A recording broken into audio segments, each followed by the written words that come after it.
Ok, aula 9 de análise da conjuntura econômica, curso de Ciências Econômicas da Unifesp. Muito bem, eu mandei para vocês hoje, entre ontem e hoje, 3 e-mails. Um mandando o link da aula, do vídeo da aula passada, o outro mandando o PDF da aula de hoje e o outro mandando o convite da aula de hoje. Então, está tudo lá, né? Então, assim sendo, vocês devem ter recebido isto, que é a atividade 5, proposta de atividade 5. Então, tá, ainda tem gente que não entregou a 4, os grupos que ainda faltam integrar, peço que entreguem logo, assim que for possível. E aqui está o exercício da atividade 5. A ideia é utilizar de novo a metodologia de cenários futuros, de longo prazo, né? Só que agora, essa segunda atividade, é a quinta atividade, mas é a segunda sobre a metodologia de cenários de longo prazo. Nesse sentido, nesse segundo exercício, temos uma diferença comparado com o cenário anterior.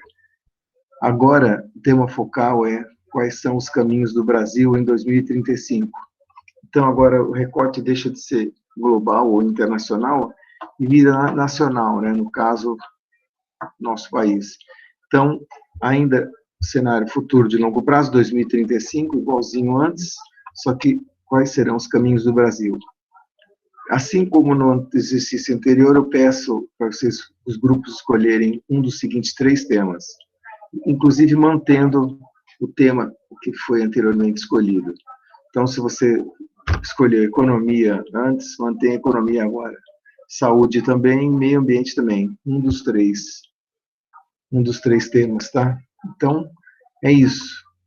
Cada grupo deve preparar agora Brasil. Então, é um outro recorte, vocês vão lembrar que teve uma aula que eu falei sobre isso lá atrás, sobre recortes regionais. Aqui. Não, foi numa outra aula.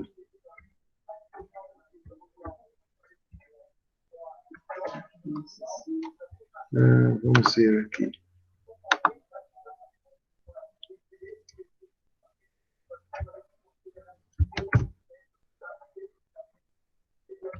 Isso, na aula do tópico 3, mencionei sobre o fato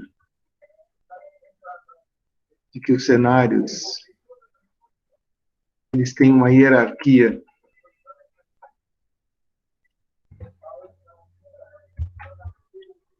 A hierarquia entre os cenários. Os cenários, eles podem ser globais, igual ao exercício anterior, ou nacionais, igual no exercício que a gente está fazendo agora, e, eventualmente, cenários regionais, locais, setoriais. Seria um terceiro nível. E existe uma hierarquia linear que passa de unidades espaciais maiores para unidades espaciais menores. Então, como nesse exemplo aqui, a gente passou da dimensão global para a dimensão nacional. E nós vamos depois, daqui a algumas próximas aulas, passar para a dimensão regional, certo? E aí, o que acontece é que uma coisa importante é que vocês têm que entender que os cenários globais restringem ou colocam uma série de condicionantes nos cenários nacionais, que são elaborados a partir, né, de um cenário ou mais cenários internacionais. E os regionais é a mesma coisa. É como se fosse assim, né? Cenários mundiais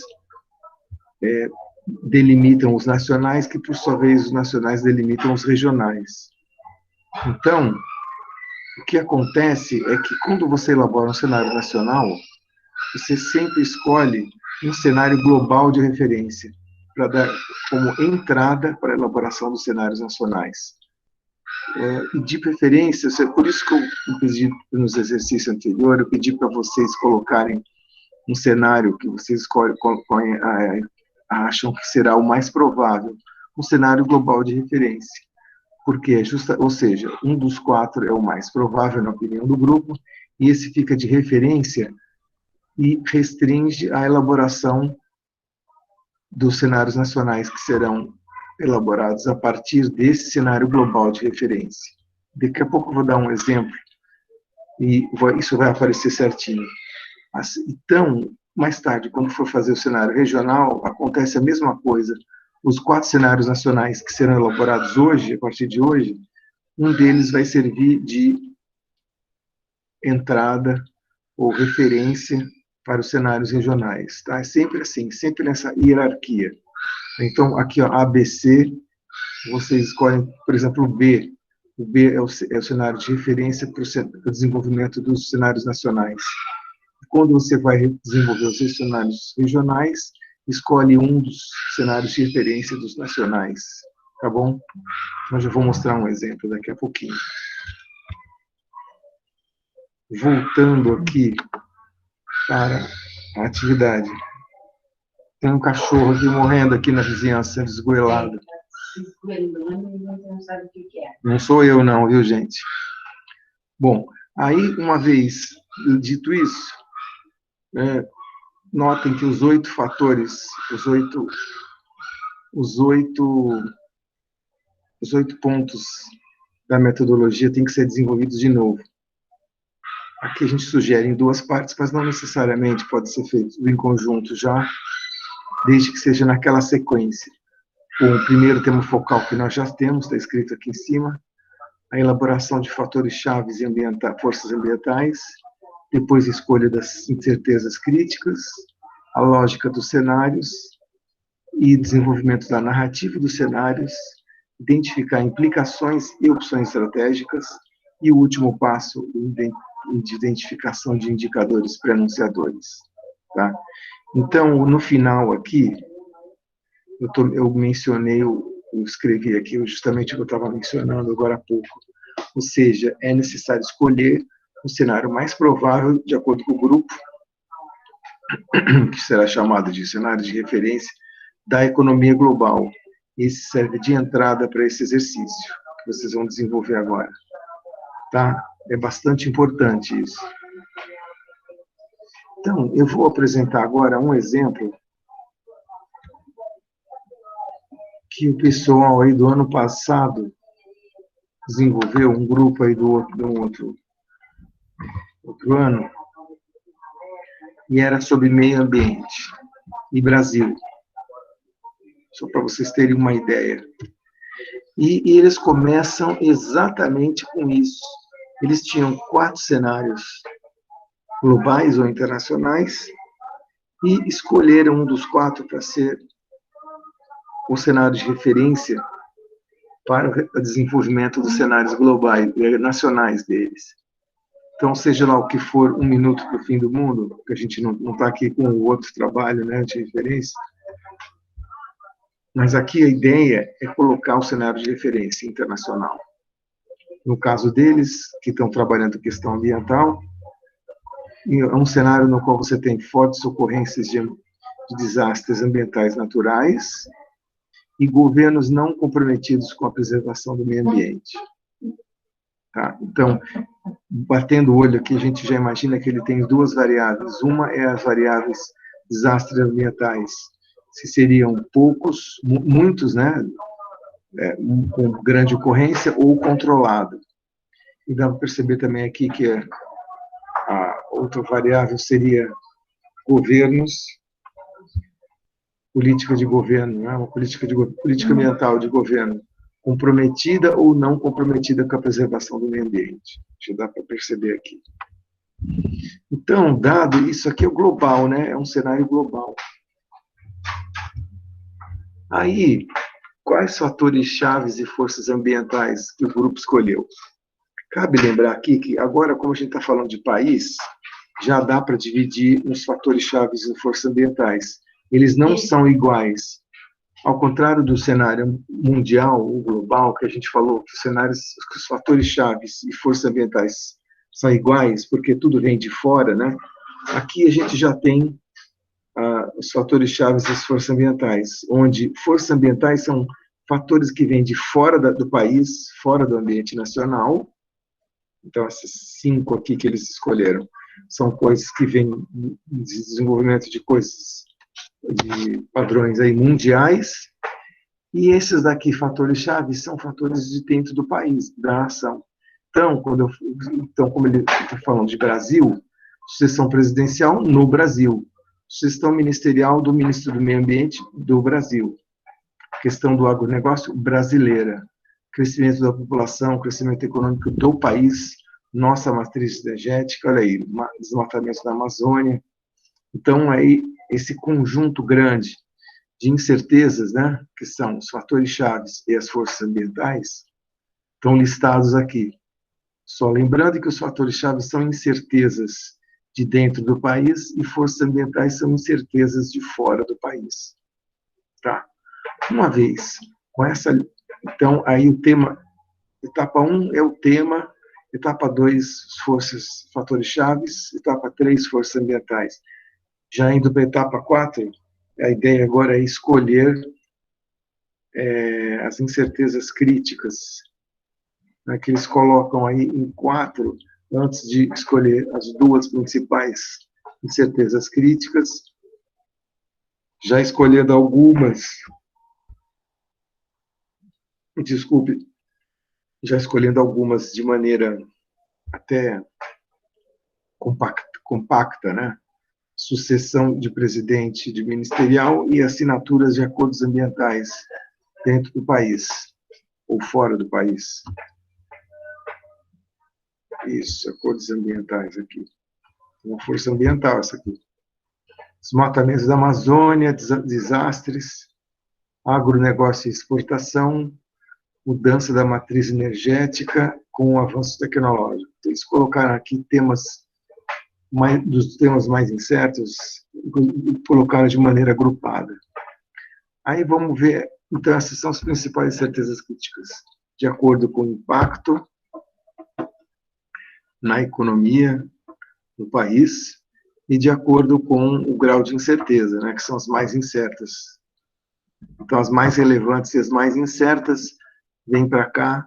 Dessas aqui, a gente escolhe duas que são as mais incertas de tudo e as mais impactantes, que, de acordo com o grupo, é sucessão presidencial e ministerial. Então, no ministerial aqui a gente não está falando de todos os ministérios, mas principalmente do meio ambiente, né, que obviamente está alinhado com o presidente geral, e o desmatamento da Amazônia. Realmente são bastante incertas essas duas variáveis, né? Aí a gente coloca os dois limites, uma sucessão no qual o chefe de Estado e o ministro são contra o meio ambiente, e na outra oposição, eles seriam a favor do meio ambiente. Já aqui o desmatamento da Amazônia, que em parte passa pela ação desses caras aqui de cima, mas em parte não, em parte passa muito pela ação dos agentes econômicos, das pessoas, e até de desastres, né?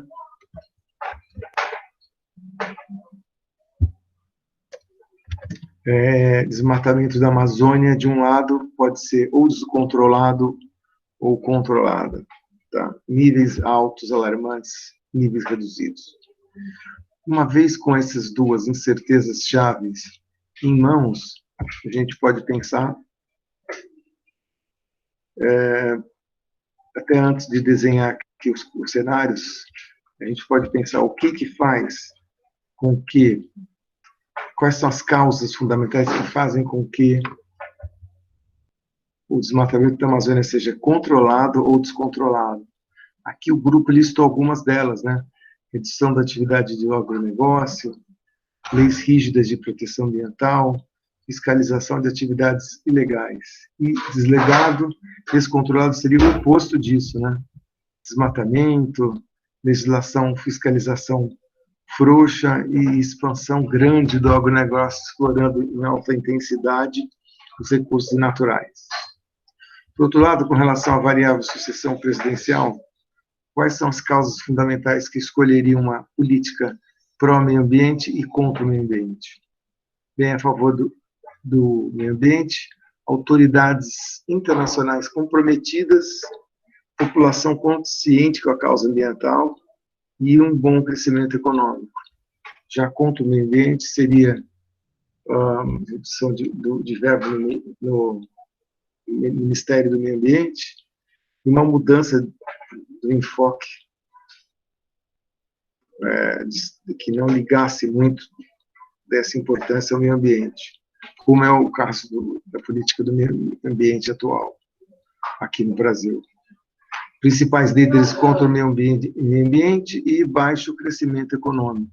Então, essas seriam as causas fundamentais. Tá. Aí, essas duas variáveis, duas incertezas, com seus limites, dão origem a 4 cenários, um deles chamado ensolarado, claramente um cenário positivo, no qual o presidente e o ministro são a favor do meio ambiente e o desmatamento da Amazônia se encontra controlado. E aqui, no lado oposto, o cenário tempestade é um cenário negativo, no qual as autoridades são contra o meio ambiente e o desmatamento da Amazônia encontra-se descontrolado. Aqui, nesse meio, né, nesses dois lados, a gente tem os dois cenários intermediários. O garoa fina é aquele no qual, embora as autoridades sejam favoráveis, sejam pró-meio ambiente, o desmatamento da Amazônia encontra-se descontrolado.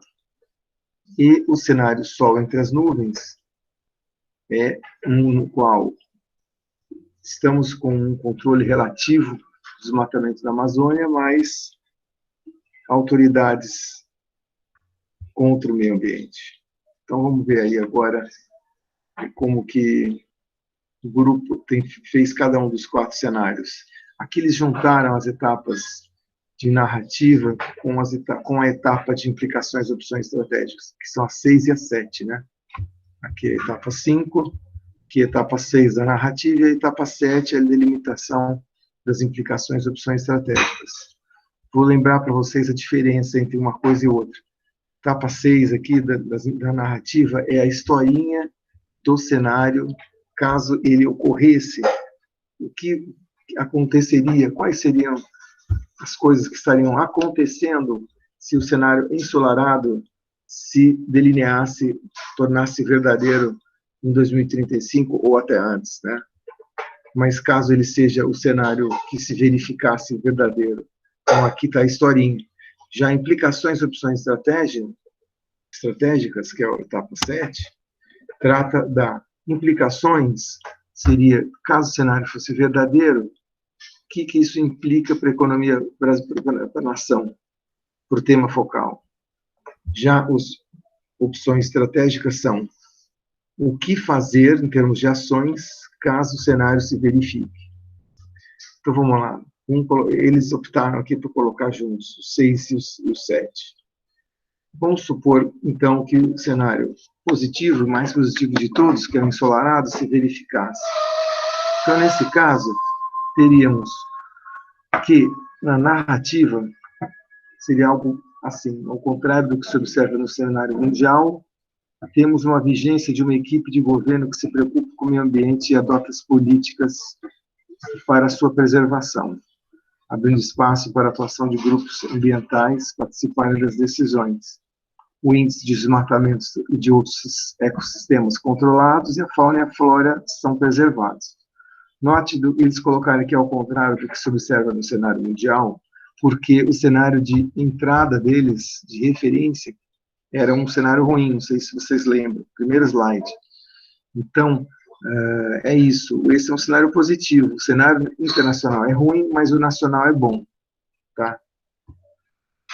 Bom, implicações. Isso implica que várias coisas ocorrem na nação. Por ser um cenário positivo, a biodiversidade se mantém, os gases de efeito estufa são reduzidos, o impacto do agronegócio sobre o desmatamento é reduzido, poucos desastres ambientais. Então, nesse caso, o que seria a política de governo ideal? Manter justamente esse cenário, que esse é o cenário melhor de todos. Manter o desenvolvimento sustentável, manter a proteção ambiental, né? A partir do desenvolvimento de alternativas energéticas diferentes, como a biomassa, mas também a energia eólica, a energia solar, né? E manutenção da conscientização da população sobre o papel dela na preservação do meio ambiente. Então, esse aqui é o melhor cenário, o ensolarado. Eu vou pular aqui, eu volto já para os outros, pulo direto para o pior cenário, que é o tempestade. Vigência de equipe de governo não comprometida com o meio ambiente, que não abre espaço para discussões de políticas públicas, que é novamente o que está acontecendo na realidade, né? Níveis alarmantes de desmatamento da Amazônia para aumentar a área do agronegócio. Soma-se a isso, como a gente observou no primeiro slide, contexto internacional que corrobora com essa postura de governo, com os principais líderes também descompromissados com a agenda ambiental. E isso faria com que haja mais desastres ambientais. Implicação disso para o tema focal, para o Brasil em 2035, é um aumento do desmatamento, de atividade ilegal de extração, de desastres ambientais, destruição de flora e fauna, aumento da poluição e o crescimento econômico não sustentável. Quais seriam, então, as ações ou opções de governo, de política pública, a serem tomadas neste caso, então? Nesse caso, a ideia seria um aumento da verba voltada para a proteção ambiental, então, uma outra política, né? Melhoria da proteção ambiental, enrijecimento da legislação sobre desmatamento, investimento em pesquisa e desenvolvimento, e também melhorar os meios para a recuperação ambiental. Então, seria aqui um cenário defensivo, né, essas ações aqui. E os outros dois cenários? O sol entre nuvens é um governo não comprometido. Por outro lado, o desmatamento da Amazônia seguindo controlado, apesar do governo não comprometido. A postura do governo é reflexo do contexto internacional. Como a gente viu, é uma política ruim, né? Não compromissados. Bem, isso implica no quê? Que, se isso for verdade, um governo não comprometido, a gente vai ter um agronegócio degradador do meio ambiente.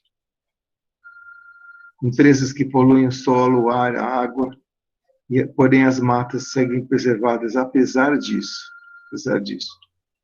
O que deve ser feito, então, como opções estratégicas neste caso? Nesse caso, então, o que pode ser feito é a conscientização da população quanto é importante nas eleições as pessoas votem em pessoas que têm preocupação com a questão ambiental. Outro ponto, manutenção da proteção da Amazônia e seus recursos com uma apertura, né, uma dificuldade, um enrijecimento da legislação sobre o desmatamento. No outro cenário intermediário, seria o cenário garoa fina. Nesse cenário, nessa narrativa, o governo ele é comprometido, porém, por outros motivos, verifica-se um desmatamento alto na Amazônia, principalmente por conta de queimadas e fatores naturais, aqueles fatores que não têm a ver com a ação deliberada do agronegócio. Isso pode acontecer. É uma incerteza, né? A posição de governo vai de encontro ao que se observa no cenário mundial, que enfraquece as ações de meio ambiente. Isso implica no quê? Implica na ameaça à biodiversidade, aumento no investimento para uma transição renovável e fortalecimento das entidades do meio ambiente. Tudo por conta do governo favorável. Então, o que acontece, então, quando você tem um governo favorável, só que o desmatamento continua? Enfim, deve ter uma legislação mais forte para punir o desmatamento, melhorar a fiscalização e coibir atividades extrativas ilegais, controle de queimadas incentiva o aumento da participação das pessoas no combate ao desmatamento e na preservação ambiental. É isso. E aí, quanto aos indicadores,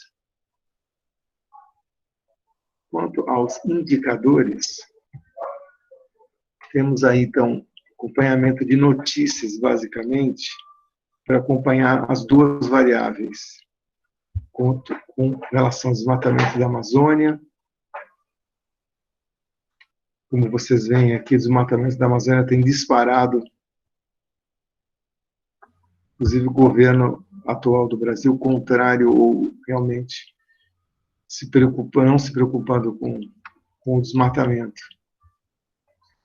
E aqui, ações de acompanhamento de posição de governo e Ministério do Meio Ambiente. Né? Olha só, o ministro recebe garimpeiros ilegais.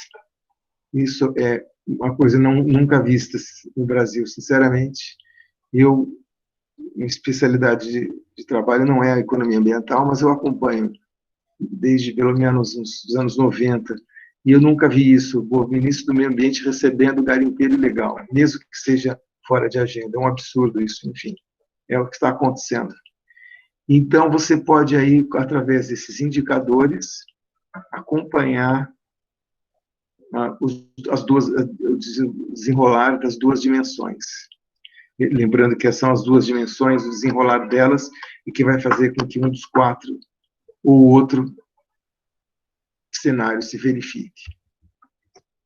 E aí, para finalizar, a conclusão, o grupo colocou, e eu recomendo vocês também fazerem isso, colocar desses, enfim, já que vocês delinearam quatro cenários, qual seria o cenário e as condições, né, mais provável. Aqui eles falam qual o cenário seria o ideal, mas o que eles acham que é o mais provável. Olha só. Em suma, para que ocorresse o melhor cenário, que é o ensolarado, teria que ter uma coalizão entre o poder executivo, legislativo, grupos da sociedade e até líderes internacionais. Né? É difícil de acontecer, porém necessário, diz o pessoal que elaborou esse texto. No entanto, eles, por tudo que temos visto no jornal, com os recordes de desmatamento, inclusive com o aval do presidente do Ministério, para eles, grupo, o cenário mais provável é o cenário tempestade, que é o cenário pior. Né? Vejam vocês que, no nível internacional, eles já tinham escolhido esse cenário como o pior. O internacional era o pior, e no nacional eles acham que o mais provável é o pior também, que é o tempestade. Tá?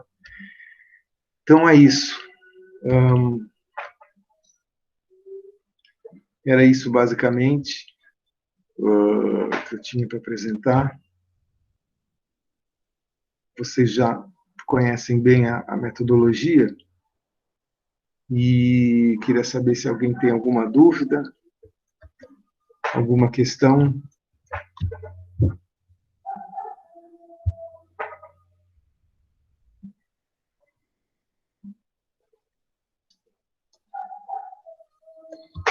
Vamos lá.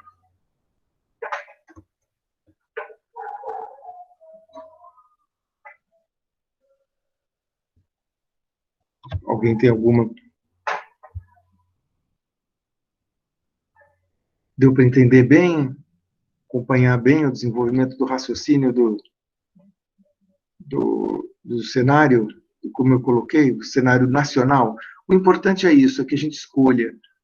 Basicamente, a diferença aqui é que no cenário nacional, para o internacional, a gente tem agora no nacional um cenário internacional, aquele que você escolhe como o cenário que restringe ou a gente coloca de entrada para o desenvolvimento dos cenários nacionais, certo? E esse é um ponto. E o outro ponto também é que as forças ambientais e os fatores-chave são diferentes agora, porque no internacional eles eram iguais, e agora os fatores-chave vêm do ambiente interno e as forças ambientais vêm do ambiente externo. Então, tem essa diferença. Basicamente, o restante é isso daí que vocês viram, tá? Não é muito diferente do desenvolvimento internacional.